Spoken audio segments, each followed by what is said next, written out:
Sampah plastik menjadi permasalahan lingkungan secara global dari masa ke masa. Materialnya yang membutuhkan waktu lama untuk terurai, membuat limbahnya kerap menumpuk berpuluh-puluh tahun serta mencemari lingkungan.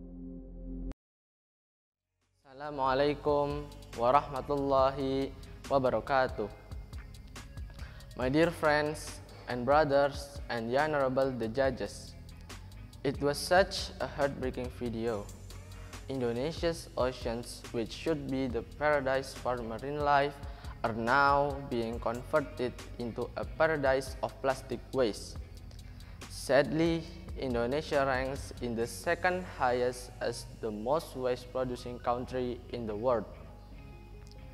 One of the most common waste that is often found in our environment is Styrofoam, practical packaging that is widely used by everyone. According to the data from Indonesia's National Geographic, Styrofoam sits on 5th position as the largest contributor of waste in Indonesia. Further, one Styrofoam takes about 50 to 80 years to degrade. As a result, this waste tends to accumulate in landfills. One of the efforts to reduce the use of Styrofoam in Indonesia is by making the Biofoam. Biofoam has been researched by several experts, such as Irawan in 2018, who used banana stalks and starch to make Biofoam, and Siti in 2019, who used water hyacinth and starch to make the Biofoam. However, the Biofoam made still has a rough texture and the color of Biofoam is dark brown. Based on the existing studies and the potential of local resources of Banyumas Regency that are underutilized, the authors were interested in making a Biofoam innovation from corn cobs waste and Cassava peels. Banyumas is one of the districts in Central Java Province. The local potentials, other than rice, are cassava and corn. Based on the SLQ static location quotients, cassava commodity is superior in 9 districts of Banyumas Regency, while corn commodity is superior in 6 districts of Banyumas Regency. The chemical composition of cassava peel starch also varies, ranging from water, starch, protein, fat, etc. The details can be seen in the following table. According to this table, it can be concluded that the largest chemical composition of cassava peels is starch, which ranges from 44 to 59%. So, it is very suitable if it is processed into starch flour as the basic material for making the Biofoam. Apart from cassava peels, corn cobs also contain various nutrients such as moisture content, dry matter, crude protein, and fiber. The details can be seen in the following table.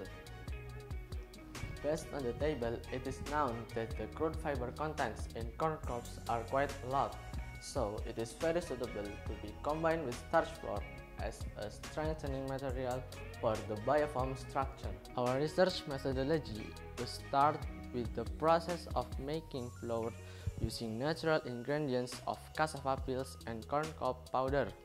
Obtaining cassava peel starch includes cutting, refining, depositing, and heating. To obtain corn cobs powder, the methods were drying, grinding, and filtering. After getting the starch and powder, the next step was the process of making Biofoam, which included weighing the ingredients, diluting polyphenol extract, mixing all the ingredients, wrapping with aluminum foil to heat it quickly, and the hot press process. The next step was testing the biodegradable properties. The test was aimed to compare the Biofoam properties of the research result with the parameters from the Biofoam Limbah technology. Due to time constraints, we only managed to make 3 prototypes of Biofoam with the mass ratio of 2 gram to 6 gram for Biofoam 1, 4 gram and 12 gram for Biofoam 2, and 6 gram to 18 gram for Biofoam 3. The biofoams that we made had undergone the testing phases. They were density and heat resistance tests. Density testing was carried out to measure the density of the atoms that construct the material using the formula ρ equal to mass per volume. The following data was obtained. Based on this result, Biofoam 3 has the closest density value to the Limbah technology standard because the density parameter of Limbah technology is 0.66 multiplied by 10 squared 3 kg per cubic meter.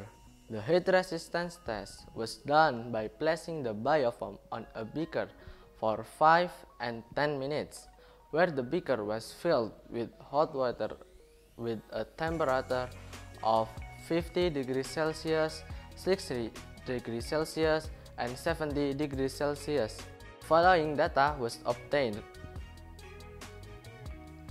Of our research, it can be concluded that our research was quite successful because the density and heat resistance values were close to the Limbah technology standard. Out of 3 biofoam prototypes that we made, it turned out that the composition of cassava peels, corn cobs, and polyphenol acetate, which is close to the standard, is the 3rd biofoam. This will be the end of the presentation from the team of boarding Irsyad Islamiyyah Purwokerto. Wassalamualaikum warahmatullahi wabarakatuh.